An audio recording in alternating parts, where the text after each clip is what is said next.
Trending ang latest expose ng kapamilya aktor na si Paolo Avellino. Say ng aktor, may experience nga na hindi tumapos ng pelikula.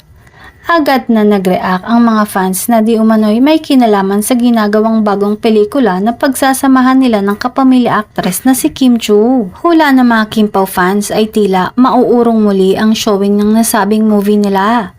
Baka na-move ulit ng Star Cinema kagaya ng naunang date. Kahit sino naman maiinis.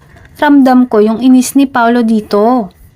Maaalalang naibalita na dapat ay last October 2024 ang showing ng launching movie ni na Paolo at Kim mula sa Star Cinema na My Love Will Make You Disappear. Pero hindi ito natuloy dahil binigyang daan ang pelikula ni na Catherine Bernardo at Alden Richard ng collaboration ng Star Cinema at GMA Network.